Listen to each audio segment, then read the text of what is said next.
Advance accounting में आज अपना टॉपिक है इंटरनल रिकंस्ट्रक्शन ऑफ कंपनीज। सबसे पहले ये देखेंगे कि ये होता क्या है, इंटरनल रिकंस्ट्रक्शन कंपनीज का क्या होता है, क्यों जरूरत पड़ती है इसकी, ठीक है, और कैसे किया जाता है।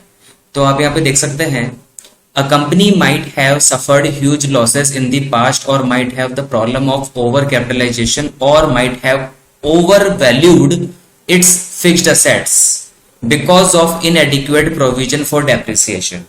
कई बार क्या होता है कि कंपनी जो होती है पास्ट ईयर्स में लगातार लॉसेस क्या करती है, बियर कर रही होती है, यानी कंपनी को लगातार क्या हो रहा है, लॉस हो रहा है, ठीक है। और या हो सकता है कि कंपनी की प्रॉब्लम हो गई है कि वो ओवर कैपिटलाइजेशन में चली गई है, यानी कि कंपनी की जो कैपिटल है वो तो बहुत ज्यादा इन्वेस्टेड है, लेकिन उसके अकॉर्डिंग जो प्रॉफिट होना चाहिए, जिसको हम रिटर्न ऑन इन्वेस्टमेंट बोलते हैं या रिटर्न ऑन कैपिटल एम्प्लॉयड बोलते हैं, वो काफी कम है, ठीक है, तो उसको ओवर कैपिटलाइजेशन बोलेंगे। या फिर कंपनी की जो फिक्स्ड असेट्स है वो बहुत ज्यादा वैल्यू कर रही है, जितनी वैल्यू होनी चाहिए उससे ज्यादा वैल्यू शो हो रही है, क्योंकि हमने प्रोविजन फॉर डेप्रिसिएशन प्रॉपर बनाया ही नहीं है। तो ये जो सारे कारण होते हैं वो कंपनी के लॉसेस के कारण होते हैं। तो such a company faces the danger of going on to liquidation. तो इन सब की वजह से अगर कंपनी लगातार लॉस बियर कर रही है तो कंपनी को सबसे बड़ा खतरा क्या है कि कंपनी लिक्विडेशन में जा सकती है, यानी कि कंपनी का समापन हो सकता है, बंद हो सकती है, कंपनी वाइंड अप हो सकती है, आइदर वॉलेंट्री और because of a petition by any of its creditor और डिबेंचर होल्डर्स। या तो वॉलेंट्री वो लिक्विडेट करना पड़ेगा, उनको अपनी इच्छा से करना पड़ेगा लिक्विडेशन, कि चलो कंपनी को लगातार लॉस हो रहा है तो कंपनी को बंद करो, तो मेंबर ही बंद कर देंगे। या फिर कोई कंपनी का क्रेडिटर होगा या कोई डिबेंचर होल्डर होगा, वो कंपनी के अगेंस्ट क्या कर देगा, कोई पिटिशन लगा देगा, ठीक है, तो उसके अकॉर्डिंग भी कंपनी बंद हो सकती है, ठीक है। अब कंपनी बंद कर देना ये प्रॉपर इलाज नहीं है। तो इंटरनल रिकंस्ट्रक्शन का मतलब ये है कि हमारी जो कंपनी लॉस से बियर कर रही है, हम उसको कोशिश करके ऐसा कुछ प्रोविजन करें या ऐसा कोई स्कीम बनाए कि उसकी जो लॉस पोजीशन है वो प्रॉफिट पोजीशन में कन्वर्ट हो जाए, यानी कंपनी को बंद करने की बजाय कंपनी को सही कर दिया जाए, यानी कि प्रॉफिट में ले आए, यानी बीमार कंपनी को सही भला अच्छा भला कर देना। तो कंपनी के पास तीन ऑप्शन हो जाते हैं। अगर कंपनी को लगातार लॉस हो रहे हैं तो कंपनी के पास तीन ऑप्शन होंगे, या तो कंपनी लिक्विडेट हो जाएगी, बंद हो जाएगी, या फिर कंपनी को एक्सटर्नल रिकंस्ट्रक्शन करना पड़ेगा। एक्सटर्नल रिकंस्ट्रक्शन का मतलब या तो उसको किसी और कंपनी के साथ अमालगमेट होना पड़ेगा, मर्ज होना पड़ेगा, ठीक है, यानी अपना खुद का जो एग्जिस्टेंस है वो खत्म करना पड़ेगा और एक नई कंपनी को जनरेट करना पड़ेगा। या फिर कंपनी रिकंस्ट्रक्ट होगी इंटरनली, यानी इंटरनल रिकंस्ट्रक्शन। तो जैसे हमारी बीमार बॉडी होती है, तो जो हमारे फीवर हो जाता है, कुछ भी हो जाता है, तो मेडिसिन देके हम हमारी बॉडी को सही करते हैं, बस वैसे ही हम क्या करेंगे, इंटरनली हम कंपनी को सही करेंगे, कंपनी का एक्सिस्टेंस बनाए रखते हुए। तो इंटरनल रिकंस्ट्रक्शन क्या होगा, इंटरनल रिकंस्ट्रक्शन होगा to convert loss position of company to profit position by writing off all losses, fictitious assets and other intangible assets. तो हम क्या करेंगे, एक ऐसी स्कीम बनाएंगे जिससे कंपनी की जितने भी लॉसेस हैं, जो भी फिक्टिशियस असेट्स हैं, यानी कि जो एक्सपेंडिचर फॉर्म में होते हैं, जैसे प्रिलिमिनरी एक्सपेंसेस हुआ, loss on issue of share हुआ, ठीक है, premium on redemption of debenture हुआ, तो ये जो सारी चीजें होती है, इन सारी चीजों को हम क्या करेंगे, राइट ऑफ करके चलेंगे, ठीक है। और जितने भी इंटेंजिबल असेट्स है, जैसे गुडविल होता है, पेटेंट होता है, कॉपीराइट होते हैं, तो ये भी एक तरीके से हमारी असेट्स तो होती है, पर कोई टेंजिबल असेट्स तो होती नहीं है जिनकी हम वैल्यू कर सके, तो उनको भी हम हमारी बुक से क्या कर देंगे, रिमूव कर देंगे। तो इस पोजीशन को हम कहते हैं कि हम हमारी कंपनी की लॉस पोजीशन को प्रॉफिट पोजीशन में ले आएंगे, उसको बोलेंगे इंटरनल रिकंस्ट्रक्शन। अब इस इंटरनल रिकंस्ट्रक्शन को करने के दो तरीके हैं। एक तरीका तो है ऑल्टरेशन इन शेयर कैपिटल, या तो वो जो अपनी जो एग्जिस्टिंग शेयर कैपिटल है, इशूड शेयर कैपिटल है या ऑथराइज्ड शेयर कैपिटल है, उसमें क्या करेगी, वो ऑल्टर करेगी, चेंजेस करेगी। या फिर रिडक्शन इन शेयर कैपिटल। तो ये दो तरीके की स्कीम है, इन दोनों को हम देखेंगे, इन दोनों के प्रैक्टिकल्स को देखने जा रहे हैं हम। तो पहला जो टॉपिक अपने पास है वो ऑल्टरेशन इन शेयर कैपिटल है, यानी कि हम शेयर कैपिटल में किस तरीके से चेंजेस करेंगे हम वो देखेंगे। तो in this method company follows many ways to change in their share capital of company and try to remove all negative elements from financial books। तो कंपनी की कोशिश है कि कंपनी इस स्कीम के थ्रू जो भी हमारी फाइनेंशियल बुक्स होती है, जो बैलेंस शीट और P&L अकाउंट होता है, उससे जो भी नेगेटिव एलिमेंट्स है उनको क्या कर दिया जाए, हमारी बुक से रिमूव कर दिया जाए। ठीक है, और कंपनी की जो पोजीशन है उसको स्ट्रॉन्ग किया जाए। तो ये जो ऑल्ट्रेशन इन शेयर कैपिटल है, इसमें हमारे पास टोटल 5 मेथड हैं जिसको हम यूज करते हैं। तो ऑल्ट्रेशन इन शेयर कैपिटल में पहला मेथड है इशू ऑफ अनइश्यूड शेयर्स। अब ये जो टॉपिक है एक्चुअली बीकॉम थर्ड ईयर का या एमकॉम का होता है, तो आपको पता है कि इश्यू ऑफ शेयर क्या होता है। कंपनी की जो ऑथोराइज्ड कैपिटल होती है कंपनी, उसमें से कुछ पार्ट क्या कर सकती है, पब्लिक में इशू कर सकती है और कुछ पार्ट अनइश्यूड रख सकती है। जरूरी नहीं है कि वो जितने भी ऑथोराइज्ड कैपिटल हो वो पूरे के पूरे जो शेयर्स हैं वो इशू किए जाएं। तो कुछ पार्ट वो अपने पास रखती है अनइश्यूड फॉर्म में और कुछ पार्ट होता है वो पब्लिक में इशू कर देती है। तो जो अनइश्यूड पार्ट है वो इंटरनल रिकंस्ट्रक्शन के टाइम पे काम आता है। तो जो आज तक हमने शेयर इशू नहीं किए हैं ऑथोराइज्ड कैपिटल में से, उन शेयर्स को आज आप इशू कर दो। तो इससे क्या होगा, कंपनी के पास बैंक मनी रिसीव होगा, लिक्विडिटी आएगी, कंपनी के पास लिक्विडिटी आएगी तो कंपनी अपने प्रोजेक्ट्स को कंप्लीट करेगी और प्रॉफिट गेन करेगी। ठीक है, तो अपने लॉस पोजीशन को कंपनी इस तरीके से क्या कर सकती है, रिमूव कर सकती है लॉस पोजीशन को। ठीक है, अब इश्यू ऑफ शेयर कैसे करेंगे, तो यहाँ पर हम ज्यादा बात नहीं करेंगे। इश्यू ऑफ शेयर के लिए आपको पता होगा एप्लीकेशन एंट्री होती है, अलॉटमेंट की एंट्री होती है, फर्स्ट कॉल सेकंड कॉल की एंट्री होती है। तो वो सारी एंट्री सीक्वेंस वाइज है। ठीक है, नोट्स में भी आपको मिल जाएगी। ठीक है, तो bank account debit to share application, फिर share application account debit to share capital, इस तरीके से allotment, first call second call की हम एंट्री करते हैं। और जब इनका अमाउंट निकालने की बात होती है तो नंबर ऑफ शेयर जितने हमने इशू किए हैं उसको कॉल मनी से हम मल्टीप्लाई कर देते हैं। एप्लीकेशन है तो एप्लीकेशन मनी से, अलॉटमेंट है तो अलॉटमेंट मनी से, इसी तरीके से फर्स्ट और सेकंड कॉल मनी को भी मल्टीप्लाई करके अमाउंट निकाल सकते हैं। हालांकि थर्ड ईयर में ये चीज नहीं पूछी जाती है क्योंकि फर्स्ट ईयर का पार्ट हो जाता है, लेकिन ये एक तरीका है इशू ऑल्ट्रेशन इन शेयर कैपिटल का।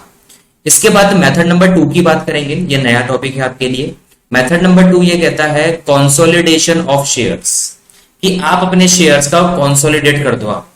यानी कि when company converts big denomination shares to small denomination shares is known as consolidation of share। यानी जब कंपनी अपने बिग डिनोमिनेशन शेयर को स्मॉल डिनोमिनेशन शेयर में कन्वर्ट कर देती है तो उसको बोलते हैं कंसोलिडेशन ऑफ शेयर।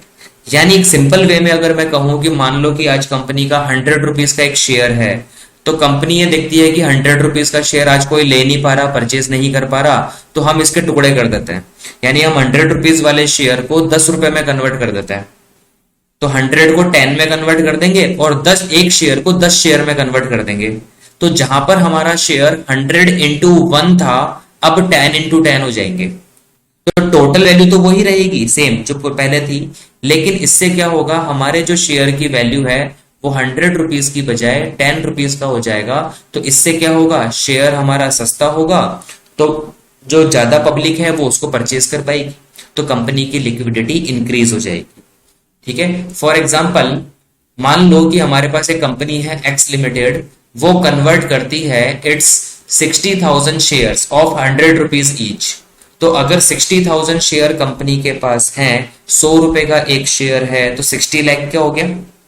तो अब कंपनी इसको कन्वर्ट करेगी 6 लाख शेयर में, जो कि 10 रुपए का एक होगा। तो अभी भी टोटल वही 60 लाख ही आ रहा है, पहले भी 60 लाख था, अभी भी 60 लाख ही आ रहा है। लेकिन पहले जो 60,000 शेयर्स थे 100 रुपीज वाले, अब वो 6 लाख शेयर हो जाएंगे 10 रुपीज वाले। तो नंबर ऑफ शेयर इंक्रीज हो जाएंगे, जो हमारा टोटल प्राइस था 100 रुपीज वो डाउन हो जाएगा 10 रुपीज का। तो इसकी एंट्री हमें करनी होगी share capital account debit to share capital.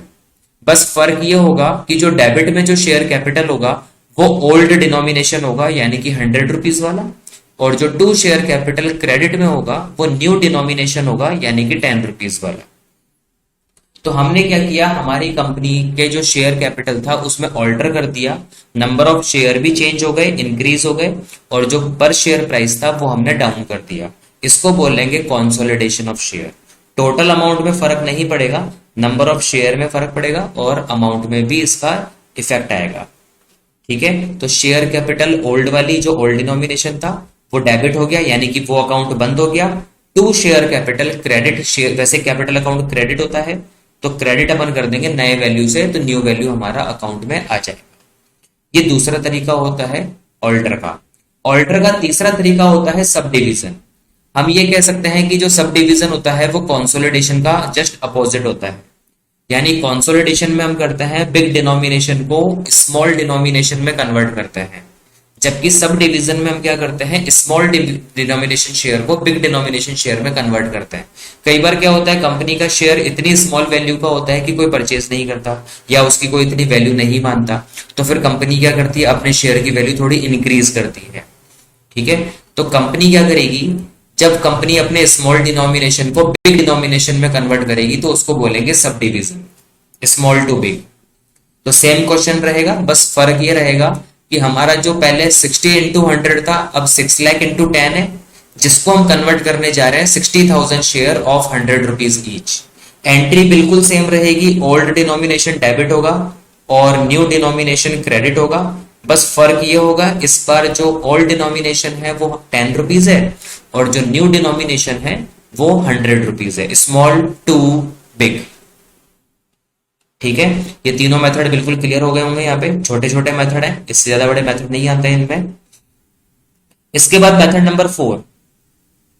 Method number 4 जो है वो ये कहता है कि आप कन्वर्ट करो इक्विटी शेयर को इक्विटी स्टॉक में और फिर इक्विटी स्टॉक को कन्वर्ट करो इक्विटी शेयर में।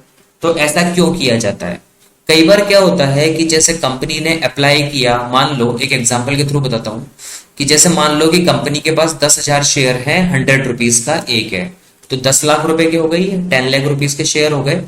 कंपनी ने एप्लीकेशन दिया कि मुझे इसका क्या करना है, सब डिवीजन करना है या कंसोलिडेशन करना है, मुझे कंसोलिडेशन मुझे करना है 1 लाख शेयर इंटू 10 में। तो इसके लिए कंपनी को क्या करना होता है, एक प्रपोजल निकालना होता है और सेंट्रल गवर्नमेंट या सुप्रीम कोर्ट के पास क्या करनी होती है, इसकी अपील करनी होती है। तो जो ये अपील क्लियर होती है तो कोर्ट ने ये कहा कि आप इसका कंसोलिडेशन कर सकते हो नेक्स्ट ईयर से, यानी 18 में आप अप्लाई करोगे तो आप 18 में इसको कंसोलिडेट नहीं कर सकते, आप 19 से क्या कर सकते हो, इसको कंसोलिडेट कर सकते हो नेक्स्ट ईयर से। तो उस केस में कंपनी को 1 ईयर वेट करना होगा। तो उस 1 ईयर के वेटिंग पीरियड में कंपनी ट्रेडिंग नहीं कर सकती, अपने शेयर्स में ट्रेडिंग नहीं कर सकती, इसलिए वो 1 ईयर के लिए अपने शेयर्स को स्टॉक में कन्वर्ट कर देगी और जब लिक्विडेशन की डेट आएगी तब वो इक्विटी स्टॉक को वापस इक्विटी शेयर में कन्वर्ट कर देगी। देखो सॉल्यूशन में 18 में हमने क्या किया, हमने 18 में इक्विटी शेयर कैपिटल जो था उसको हमने इक्विटी स्टॉक में कन्वर्ट कर दिया, जो कि 10,000 शेयर थे 100 रुपीज का, 10 लाख रुपए के। ठीक है, फिर जब 19 में ये अप्रूवल हुआ तो जो इक्विटी स्टॉक था हमारा, इसको वापस हमने क्या कर दिया, इक्विटी शेयर में कन्वर्ट कर दिया, जो कि 1 लाख शेयर हो गए 10 रुपए वाले।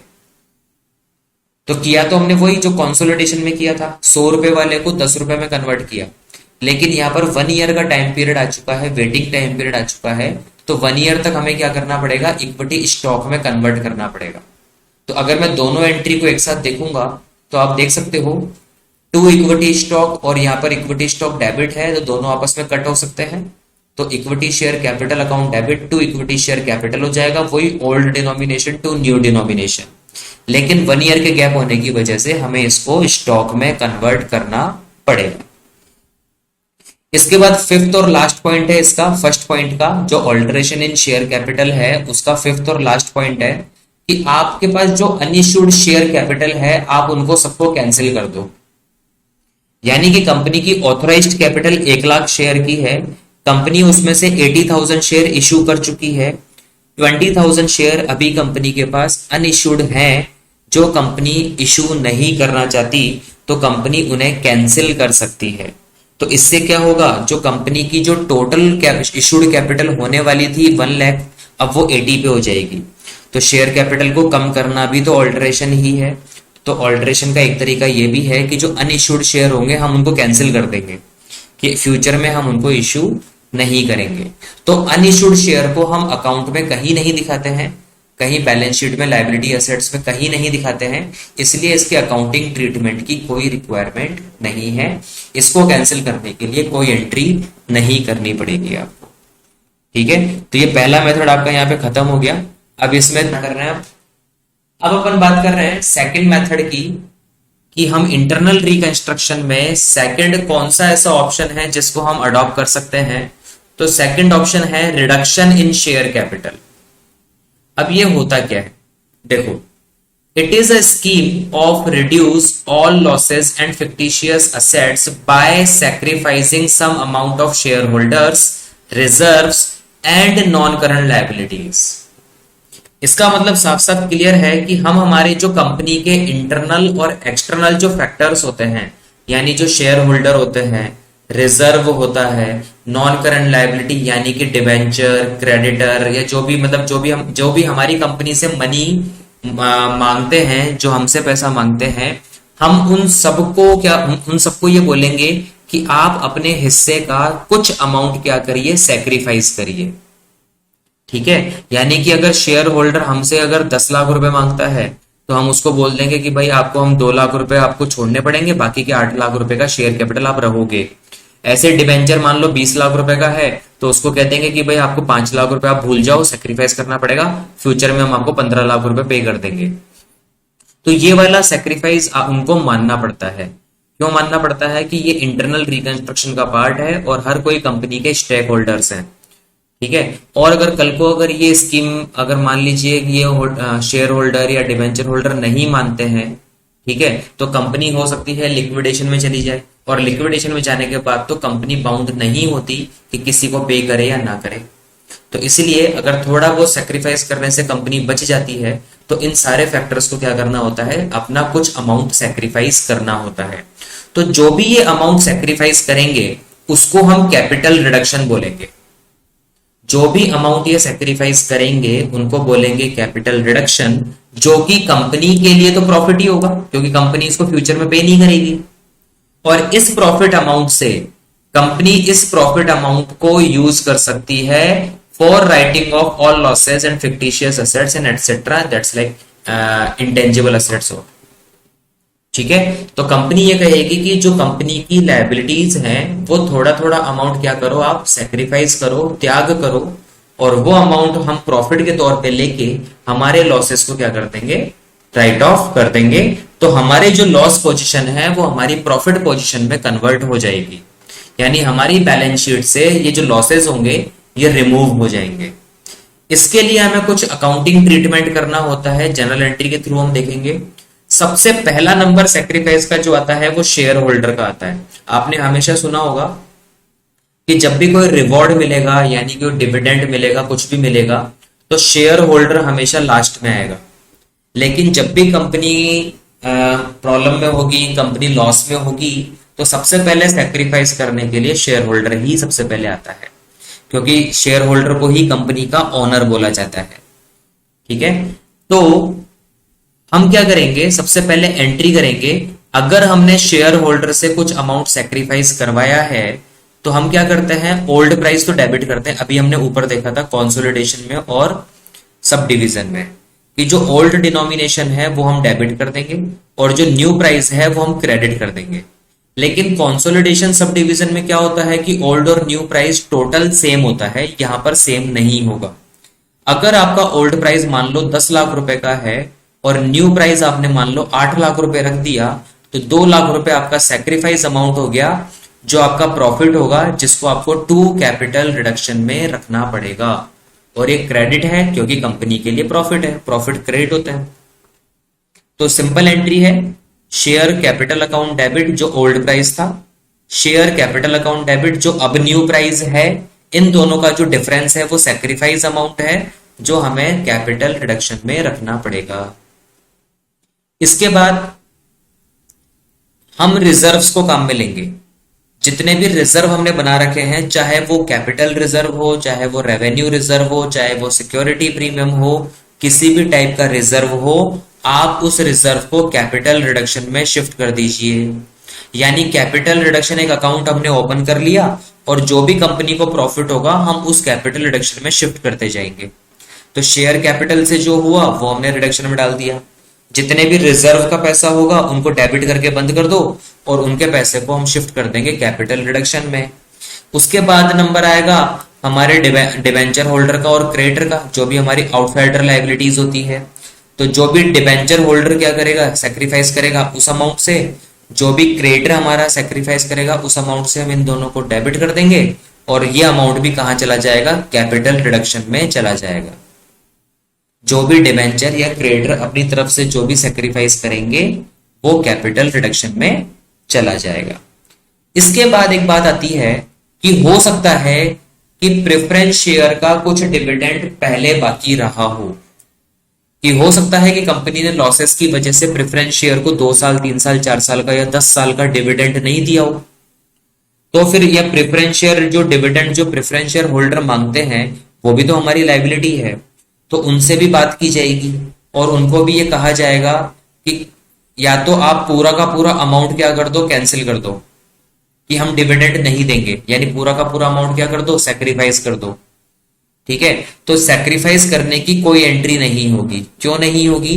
क्योंकि प्रेफरेंस शेयर डिविडेंड को हम लायबिलिटी में नहीं दिखाते हैं, उसको बैलेंस शीट के नीचे फुटनोट में दिखाते हैं। तो जो चीज बैलेंस शीट में नहीं आती हम उसकी एंट्री नहीं करते। तो प्रेफरेंस शेयर डिविडेंड की अगर हमने कैंसिल कर दिया कि हम फ्यूचर में पे नहीं करेंगे तो हम इसकी कोई एंट्री नहीं करेंगे। लेकिन अगर हम उसको फुल या पार्शियल अमाउंट अगर पे करते हैं, पेड करने की एंट्री हम जरूर करेंगे, कैंसिल करने की एंट्री नहीं करेंगे, यानी कि सैक्रिफाइस की एंट्री हम नहीं करेंगे।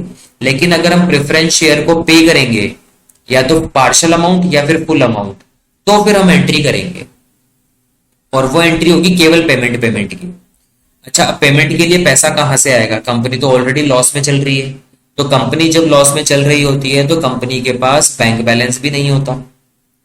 ठीक है, तो कंपनी पेमेंट कहां से करेगी?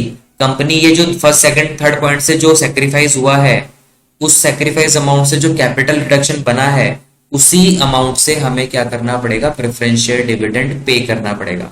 तो आप देख सकते हो फर्स्ट सेकंड थर्ड तीनों एंट्री में कैपिटल रिडक्शन क्रेडिट हुआ है।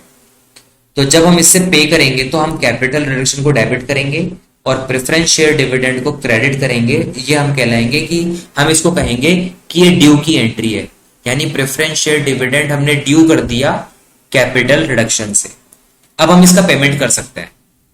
तो preference share dividend account debit payment कर दिया हमने। किससे पेमेंट कर सकते हो आप? टू बैंक, या तो आप कैश में पेमेंट कर सकते हो। ये पैसा कहां से आएगा? कैपिटल रिडक्शन से ही लिया है आपने।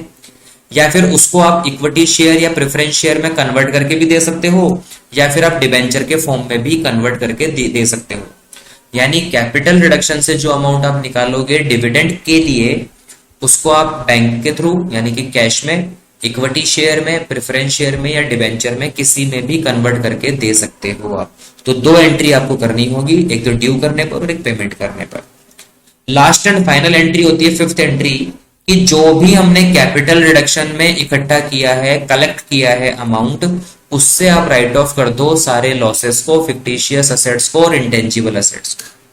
तो उसकी एंट्री होगी कैपिटल रिडक्शन अकाउंट डेबिट, क्योंकि हम इसको यूटिलाइज कर रहे हैं। और किस किस को राइट ऑफ कर रहे हैं हम? सबसे पहले हम P&L यानी जो लॉस है हमारा उसको राइट ऑफ कर देंगे, और जो भी फिक्टिशियस असेट्स होगी just like preliminary expenses, advertisement, suspense, उनको हम राइट ऑफ कर देंगे। कोई इंटेंजिबल असेट्स हो गई, गुडविल वगैरह, तो हम उसको राइट ऑफ कर देंगे। अगर कोई पर्टिकुलर असेट्स को राइट ऑफ करने के लिए बोला गया, अगर क्वेश्चन में बोला गया है तो राइट ऑफ कर देना। और इन सबको राइट ऑफ करने के बाद भी अगर हमारा कैपिटल रिडक्शन अमाउंट बच जाए तो फिर हम उसको कैपिटल रिजर्व में शिफ्ट कर देंगे।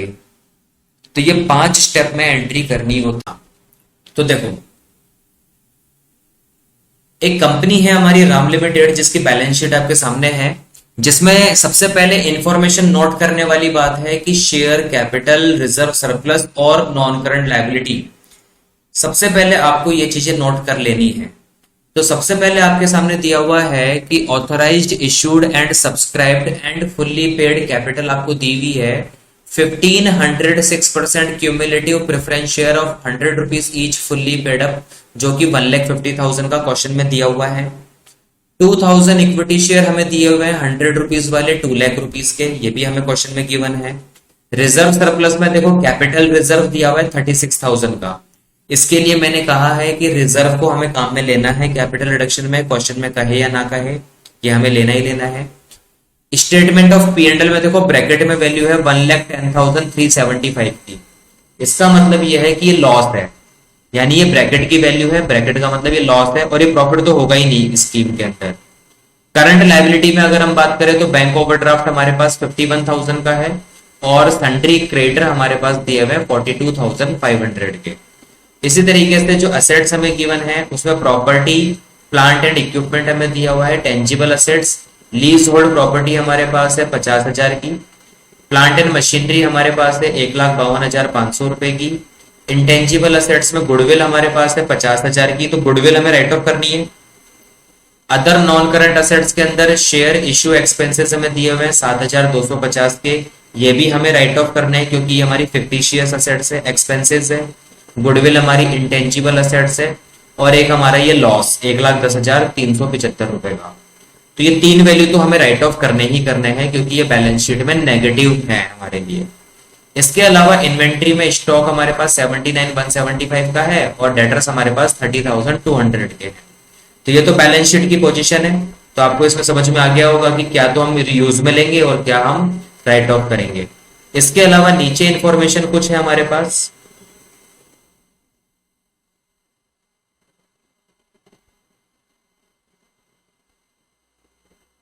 नीचे की इंफॉर्मेशन ये कहती है dividend on preference share is in arrear for last 3 years, यानी हमारा जो डिविडेंड है प्रेफरेंस शेयर पे वो लास्ट 3 साल का बाकी है। अब यानी कि हमने पिछले 3 साल से हमने डिविडेंड कहीं पे भी चुकाया नहीं है। इसके अलावा the company is experiencing trading difficulties and decided to reorganise its finance. Company को लगातार लॉस हो रहा है और वो अपने फाइनेंस को रीऑर्गेनाइज करना चाहती है। तो the approval of the tribunal was obtained on 1 April 2020 for the following scheme for reduction of capital, यानी कंपनी को कैपिटल रिडक्शन करने से पहले पहले क्या करना होता है, एक ट्रिब्यूनल में एक अप्रूवल लेनी होती है, ठीक है, प्रपोजल बनाना होता है, फिर सेंट्रल गवर्नमेंट से इसकी अप्रूवल लेनी होती है। तो अप्रूवल मिलने के बाद कंपनी ने क्या क्या किया, तो number 1 the cumulative preference share to be reduced to 75 rupees. पहले एक बार आप ऊपर देखोगे तो आपका जो शेयर कैपिटल है वो 100 रुपए का एक है। यहां पर आप देखोगे तो प्रेफरेंस शेयर और इक्विटी शेयर दोनों 100 रुपए के हैं।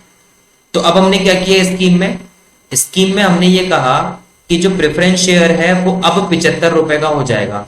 रिड्यूस्ड टू है, ये टू और बाय का ध्यान रखना, अगर 2 है इसका मतलब तक 75 रुपए 75 रुपीज तक कम करना है, और अगर बाय है तो इसका मतलब 75 रुपीज से कम करना है, तो नई वैल्यू 25 हो जाएगी। तो 2 है तो इसका मतलब तक, यहां तक अपने को लेके चलना है। ऐसे ही जो इक्विटी शेयर कैपिटल है वो 12.5 रुपए तक कम करना है, 100 रुपए वाले को 12.5 तक कम करना है। इसका मतलब कैपिटल रिडक्शन में 87.5 चला जाएगा। तो हम इसको एक काम करते हैं, इसको एक एक करके एंट्री भी देखेंगे, एंट्री कैसे करेंगे। तो सबसे पहले देखो नीचे की तरफ आपको एंट्री दिखाई देगी यहां पे। तो सबसे पहले देखो प्रेफरेंस शेयर को लिया मैंने, 6% प्रेफरेंस शेयर कैपिटल हमारे पास है जो कि 1,50,000 के थे, 1500 शेयर थे 100 रुपए वाले।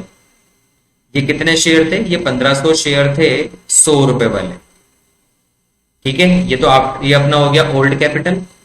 टू न्यू कैपिटल 1500 ही रहेगी, लेकिन अब वो प्राइस हो गया 75 रुपए का। तो इससे हमारी जो नई शेयर की जो वैल्यू आ गई वो 1,12,500 आ गई, 1500 इंटू 75, क्योंकि 75 तक हमें कम करना था। उसके बाद इन दोनों का जो डिफरेंस है 37,500, ये किस में चला गया, कैपिटल रिडक्शन में चला गया। ये कंपनी के लिए प्रॉफिट है। 1,50,000 के शेयर थे, हमने उनको 1,12,500 में कन्वर्ट कर दिया, तो बाकी के जो 37,500 हैं वो कंपनी के लिए बेनिफिट है जो कैपिटल रिडक्शन में चले गए। इसके बाद इक्विटी शेयर को हमने 12.5 रुपए तक कम किया था, तो हमारे पास जो इक्विटी शेयर थे वो 2,000 इक्विटी शेयर थे 100 रुपए वाले, 2 लाख रुपए के। अब हमने इनका प्राइस कितना कर दिया, अब हमने इनका प्राइस कर दिया ओनली 12.5 रुपए। तो अब हमारे 2000 शेयर 12.5 रुपए के हो गए। तो 2000 शेयर 12.5 के हिसाब से अगर अपन बात करेंगे तो ये 25,000 के ही बचे। तो 2 लाख के शेयर कितने के हो गए, 25,000 के। तो बाकी का जो 1.75 बचा डिफरेंस, वो कंपनी के लिए बेनिफिट है जो कैपिटल रिडक्शन में चला गया। Old share capital to new share capital to capital reduction. सबसे पहले पुरानी वाली को डेबिट कर दो, नई कैपिटल जो है उसको क्रेडिट कर दो, बाकी का जो बैलेंसिंग फिगर बचे वो कैपिटल रिडक्शन में चला जाएगा। तो सबसे पहला काम हम करेंगे किसके लिए, शेयर कैपिटल के लिए। तो शेयर कैपिटल में प्रेफरेंस का भी हो गया और इक्विटी का भी हो गया, ठीक है। उसके बाद पॉइंट नंबर 3 पढ़ते हैं अपन। पॉइंट नंबर 3 ये बोलता है 12.5 equity share to be issued for each 100 rupees of gross preference share dividend arrear. इसमें कंफ्यूज होने वाली कोई बात नहीं है, बिल्कुल सिंपल सा लाइन है।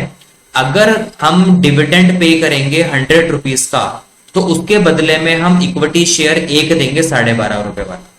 यानी कि अगर आप 100 रुपए का डिविडेंड मांगते हो तो हम आपको 12.5 रुपए का एक इक्विटी शेयर देंगे। तो बाकी के 87.5 का क्या होगा, वो सैक्रिफाइस हो गया। तो प्रेफरेंस शेयर डिविडेंड में मैंने बताया था कि हम सैक्रिफाइस की एंट्री नहीं करते, केवल पेमेंट की एंट्री करते हैं, सिर्फ पेमेंट की एंट्री करता है। तो पेमेंट हम कर रहे हैं 12.5 रुपए का एक, और जो प्रेफरेंस शेयर डिविडेंड था वो 3 साल का बाकी था, और परसेंटेज है 6%। आप क्वेश्चन में देख सकते हो 6% प्रेफरेंस शेयर है हमारे पास। तो सबसे पहले हमें कैलकुलेशन करना होगा। तो वर्किंग नोट में यहां पर आप देख सकते हो arrear of preference share dividend कितना होगा, 1,50,000 के प्रेफरेंस शेयर थे, 6% रेट है और 3 साल का एरियर है। तो 1,50,000 का 6% आप निकालोगे 9,000 आ जाएगा। 9,000 को आप 3 से मल्टीप्लाई कर दोगे तो 3 साल का डिविडेंड आ गया 27,000 रुपए का। तो हम ये कह रहे हैं कि हम 100 रुपए की जगह हम एक इक्विटी शेयर देंगे 12.5 का। अगर लाइन वापस पढ़ सकते हो आप, 12.5 equity share to be issued for each 100 rupees of gross preference share dividend arrear.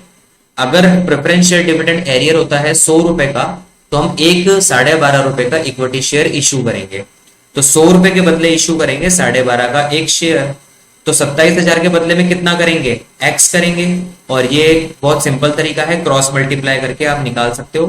तो 27,000 को 1 से मल्टीप्लाई कर दो और 100 से डिवाइड कर दो, तो 3,375 रुपए के आपको शेयर देने पड़ेंगे, ठीक है। 100 रुपए के बदले में आपको एक शेयर देना है 12.5 रुपए का, ठीक है।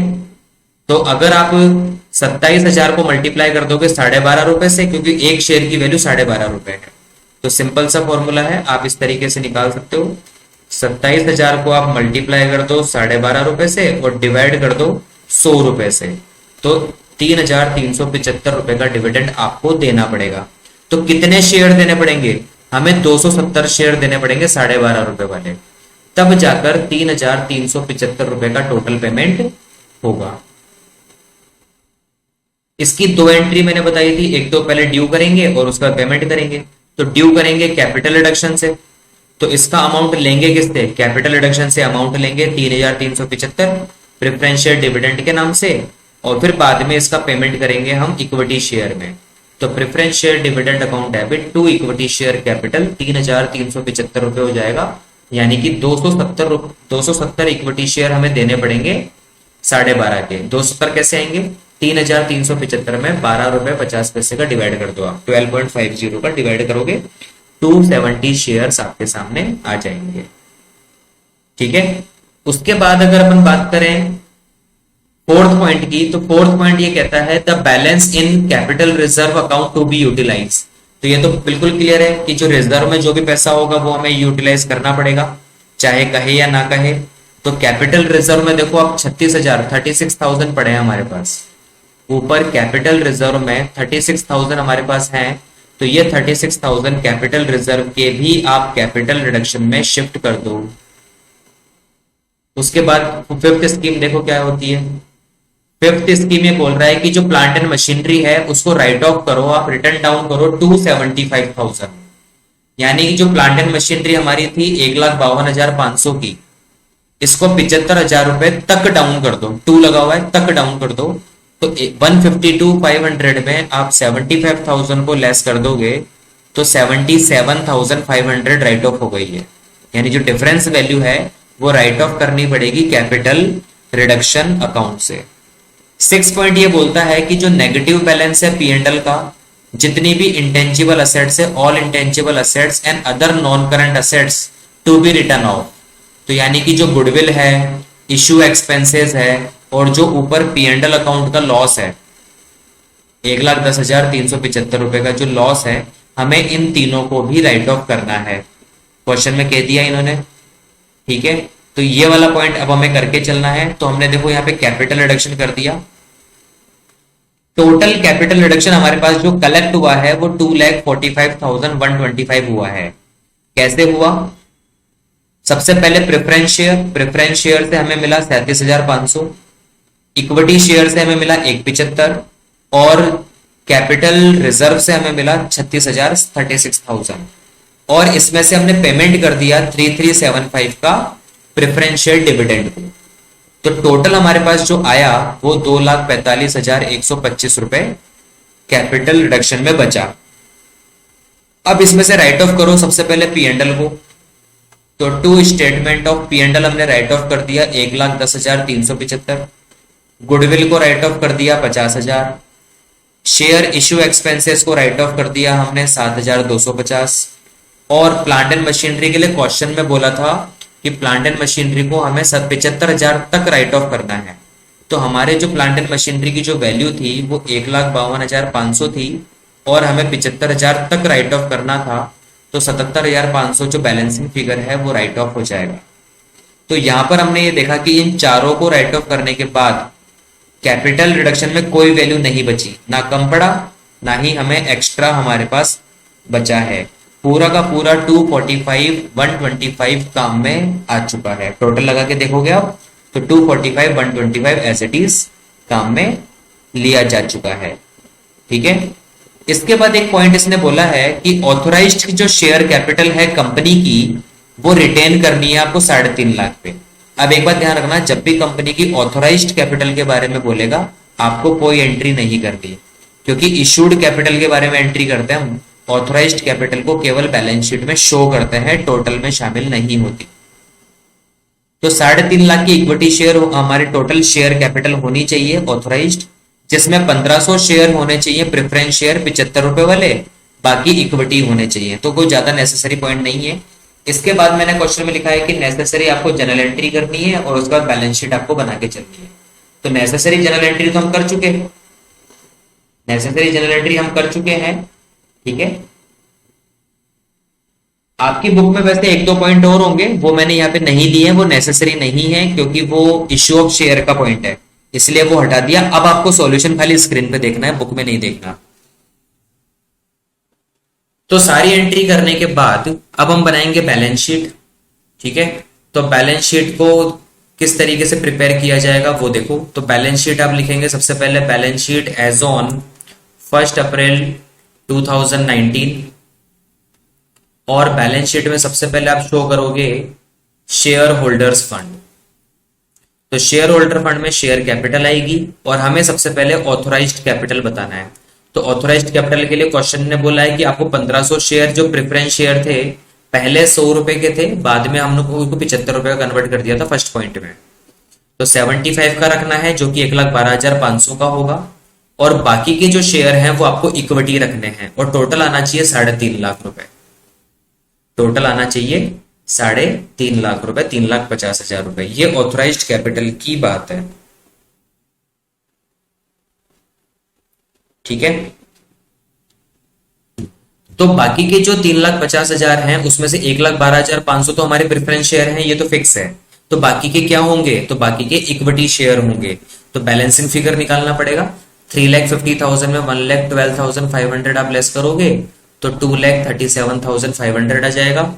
एक शेयर कितने का है? 12.5 रुपए का, 12.5 का। तो आप डिवाइड करोगे तो 19,000 शेयर आ जाएंगे। केवल ये शो करना है, टोटल में शामिल नहीं होता। अब जो टोटल में शामिल होता है वो इश्यूड एंड सब्सक्राइब्ड कैपिटल होता है। तो अब हमें नई कैपिटल लेनी है, तो पुरानी बैलेंस शीट को देखते हुए चलेंगे हम। तो पुरानी बैलेंस शीट में सबसे पहले देखो 1500 प्रेफरेंस शेयर थे, अभी भी 1500 ही है, लेकिन प्राइस पहले 100 रुपए का था, लेकिन अब नया प्राइस 75 रुपए का है। तो हमारी जो इशूड कैपिटल है वो 1,12,500 रुपए की हो गई। ये हमारे टोटल में आएगा। इक्विटी शेयर जो टोटल हमने इशू किए हैं वो 2,270 इक्विटी शेयर इशू किए हैं 12.5 वाले। अब ये कैसे आए? तो पुरानी बैलेंस शीट में आप देख सकते हो 2,000 इक्विटी शेयर तो पहले ही थे, 2,000 इक्विटी शेयर तो पहले ही थे, और जो प्रेफरेंस शेयर डिविडेंड को जो हमने इक्विटी दिए थे, प्रेफरेंस शेयर डिविडेंड को ये जो हमने इक्विटी दिए थे 270 इक्विटी, ये भी हमने इक्विटी शेयर में पेमेंट किया था।